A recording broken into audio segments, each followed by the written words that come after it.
Olá, irmãos e amigos. Estamos aqui para dar continuidade ao nosso trabalho sobre a história da Bíblia, mas eu quero aproveitar este vídeo para fazer um breve comentário a respeito de fatos que têm acontecido aqui. Para tanto, eu convido os amigos a abrirem suas Bíblias no livro de Apocalipse, no livro de Revelações, e vamos estar lendo no capítulo 17, a partir do verso 8, porque eu pretendo só dar a ideia do contexto, mas eu quero me focar mais no verso 13. Diz assim: a besta que viste foi e já não é, e há de subir do abismo, e irá à perdição.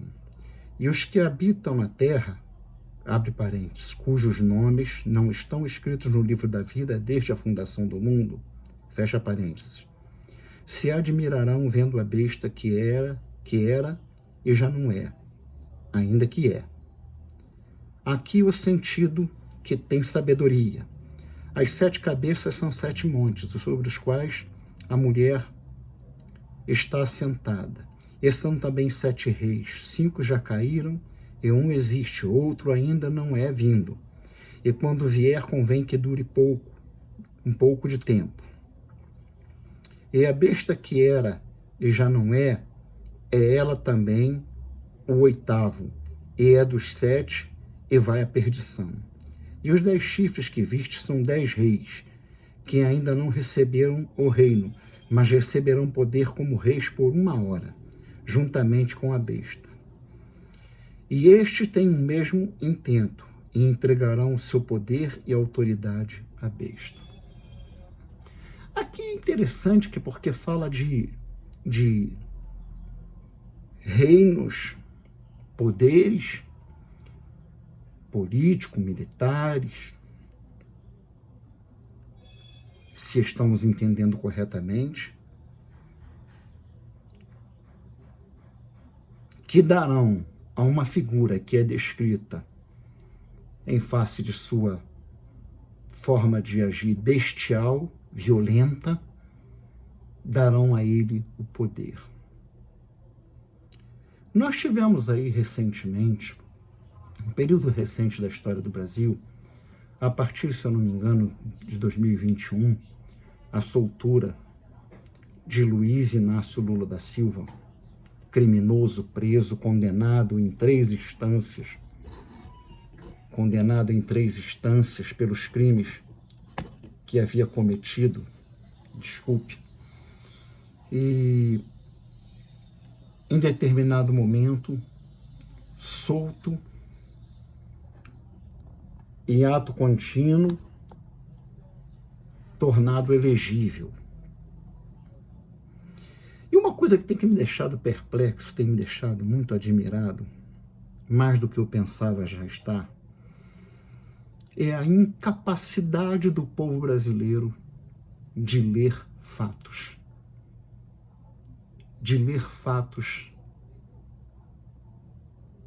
Do dia a dia de suas vidas.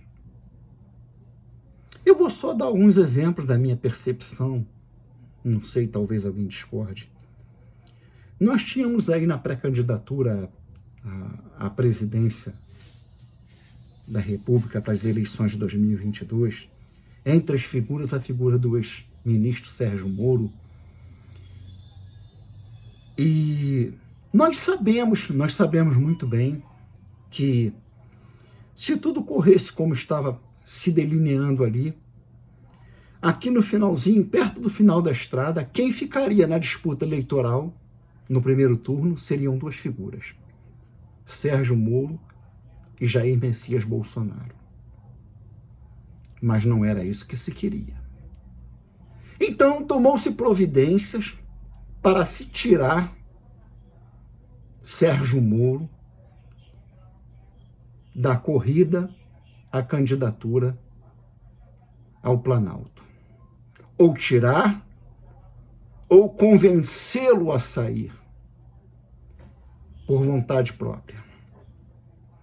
Que, é claro, saindo o candidato Sérgio Moro, qualquer pessoa com mínimo de inteligência sabia quem terminaria na reta final na disputa eleitoral à presidência. Os dois candidatos seriam Jair Bolsonaro e Luiz Inácio Lula da Silva. E assim tem sido. E nós temos aí um quadro interessante que eu percebo que a grande maioria das pessoas com quem eu tenho conversado não tem tido a percepção que eu tenho tido. Nós temos vivido os últimos 30 para 40 anos, se já não completou 40 anos, sob uma Constituição, e quem me conhece pessoalmente sabe o que eu penso a respeito dessa Constituição. Eu não vou falar aqui, porque não é o caso, e eu não pretendo que esse vídeo seja longo. Mas tá, é a Constituição que temos. Essa Constituição divide a nação em 3 poderes: executivo, legislativo e judiciário. Executivo, nós temos o Planalto. E temos o judiciário aí, temos o judiciário, composto pela PGR e pelo Supremo Tribunal Federal. E suas instâncias inferiores. E temos o legislativo, que é o Congresso e o Senado. Nós temos visto aí nos últimos meses, nós contemplamos perplexos, diversas violações da Constituição.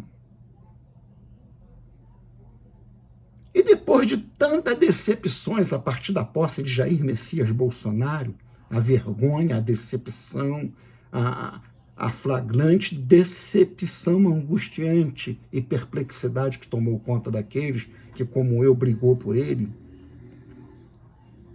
nenhuma medida tomada. A Constituição, como eu disse, ela estabelece, falando de forma simples, a seguinte regra: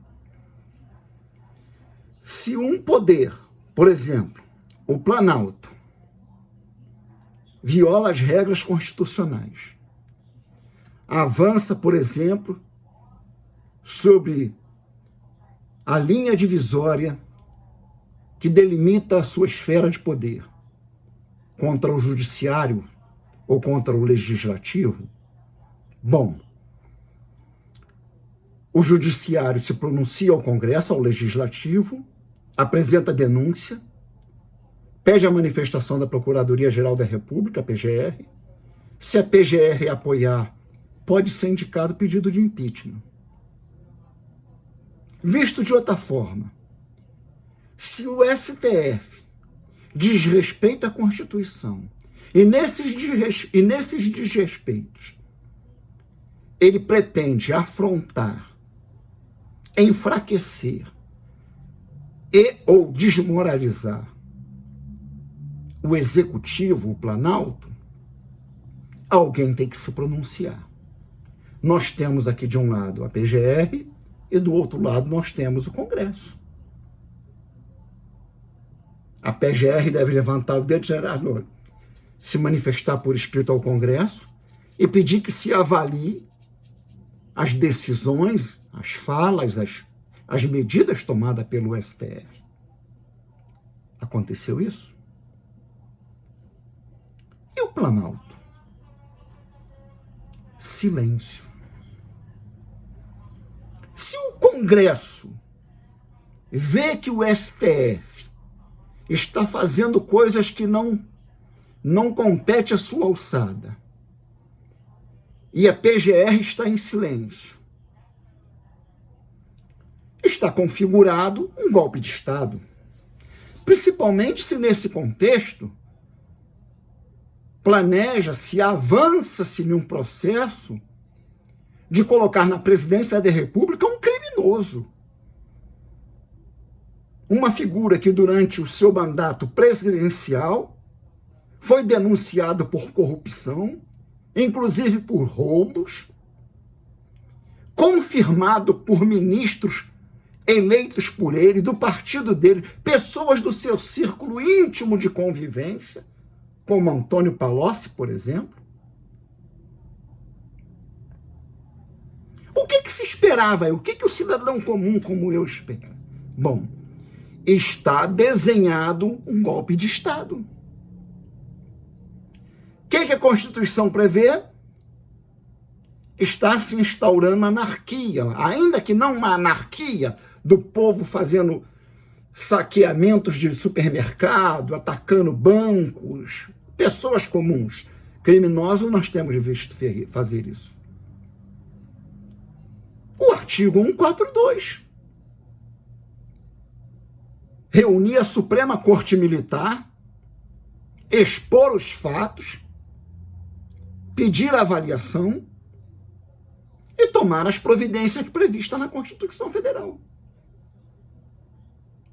Eu tenho ficado perplexo em ver que Jair Messias Bolsonaro, o excelentíssimo presidente da República, tem se posicionado de uma forma em que ele se apresenta como um personagem que faz parte de um conluio. O golpe foi dado, houve um golpe de Estado, mas não foi um golpe contra o Planalto, não foi um golpe contra o setor A ou contra o setor B da nossa política, mas foi um golpe contra a população do país. Está tudo arrumado, a casa está toda arrumada, está tudo aparelhado para o comunismo ser implementado como regime político da nação brasileira. A partir do dia 1º de janeiro, seremos um país socialista. E quer sejam nos primeiros meses do próximo ano, ou quer sejam nos primeiros meses do ano subsequente, a cartilha comunista, inclusive com alguns pontos na área da educação, por exemplo, que já vinha sendo tentado ser implementada no governo Dilma Rousseff e no governo Lula, no último período do governo Lula e depois no governo Dilma Rousseff, que com muito trabalho, com muito empenho, conseguiu se impedir, serão fatos consumados. Este fato me remete a este verso 13, porque o que nós temos visto? Um testa de ferro atuando como tal no Supremo Tribunal Federal e no restante da esfera diante de si, um Planalto acovardado ou conivente, um Congresso conivente e uma PGR muda. E eu fico vendo como eu presenciei aqui alguns meses atrás, no campeonato do Flamengo, em que a vitória desse clube fez a Zona Oeste, ou pelo menos Campo Grande, explodir em fogos como se fosse um Réveillon. Um povo quieto, um povo calado. Um povo que ainda acha que vai haver alguma coisa. Vai haver o quê? O que houver aí vai ser na ilegalidade. Agora, a ilegalidade partirá de quem quer que tente tomar alguma coisa. Porque o que se devia ter feito na hora que se devia ter feito, não se fez. Fato número 1. Houve uma campanha presidencial. 2. Um candidato foi declarado eleito. 3. Esse candidato declarado eleito foi diplomado.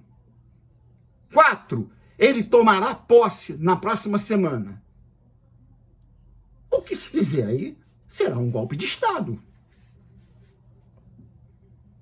Não que eu queira dizer que não deva acontecer, mas nós temos sido um país que, sob a égide da covardia disfarçada de cristã, temos feito de tudo para enfrentar grandes conflitos, grandes confrontos. Ouçam o que eu vou dizer, porque digo para os que me conhecem e conversam comigo pessoalmente. Os Estados Unidos da América do Norte é o que é e foi o que foi até agora, porque quando se apresentou diante de si uma guerra civil, ela não hesitou. Ela enfrentou a guerra civil. Mas houve um enorme derramamento de sangue. Mas houve um derramamento de sangue para que o bem prevalecesse sobre o mal. O que seria do mundo se o Sul tivesse prevalecido contra o Norte, se os princípios escravocratas tivessem prevalecido na América do Norte? O que seria do resto do mundo com o avanço, com a ofensiva islâmica radical e a ofensiva comunista radical que tem se levantado desde os anos 70 até os dias atuais, se não fossem os Estados Unidos e seus aliados? Mas o povo brasileiro, nós não podemos fazer isso, porque isso geraria uma guerra civil e vai haver derramamento de sangue. Mais sangue do que já tem sido derramado, amigo. Liberação de aborto, exaltação do aborto, pessoas vivendo em uma situação de miserabilidade semelhante aos piores recantos da África do Norte.